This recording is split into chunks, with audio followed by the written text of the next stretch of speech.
பாருங்கள் கொஞ்சம் தான் எடுத்து வச்சுருக்கேன் நெத்திலி குழம்புக்கு. நெக்ஸ்ட்டு இந்த கத்திரிக்காய் கட் பண்ணி வச்சுருக்கேன்.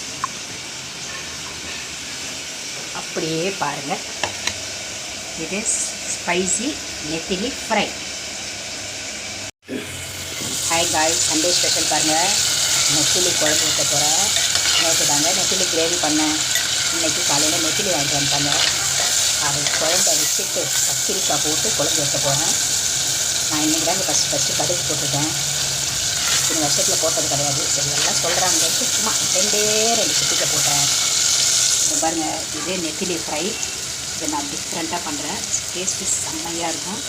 இது பாருங்கள், இது ஸ்பைசிக்கு எப்படிங்கிறத நான் உங்களுக்கு சொல்கிறேன். இது பாருங்கள், சாதம் கொதிச்சுட்டு இருக்குது. மண்பானை ரைஸ் சமையல்லாம் முடிச்சுட்டு நம்ம ஃபுல் வீடியோ பார்ப்போம், ஓகேங்களா? இதை பாருங்கள், நெத்திலி கிரேவிக்கு இதுக்கு தக்காளி எல்லாம் போடக்கூடாது. ஒன்லி ஆனியன், பச்சை மிளகா தான்.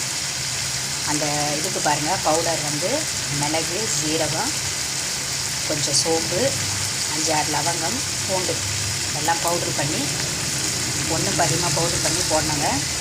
அப்போ தான் ஸ்பைஸியாக இருக்கும், டேஸ்ட்டாக இருக்கும்.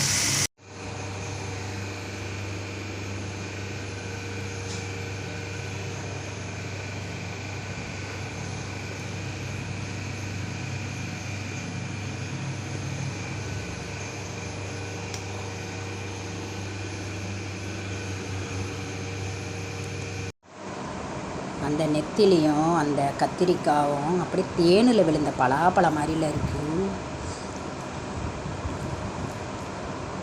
அப்படியே கொஞ்சம் நெத்திலியை தொட்டு கொஞ்சம் போட்டு அப்படி உருட்டி பரட்டி எடுத்து சாப்பிட்டா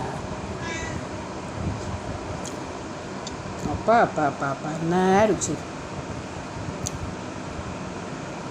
ஹாய் காய், சண்டே வீடியோ பிடிச்சா லைக் பண்ணுங்கள், சப்ஸ்கிரைப் பண்ணுங்கள் மக்களே. தயவு செய்து ஸ்கிப் பண்ணாமல் பாருங்கள். லைக் பண்ணுங்கள், ஷேர் பண்ணுங்கள், கமெண்ட் பண்ணுங்கள். தேங்க்யூ.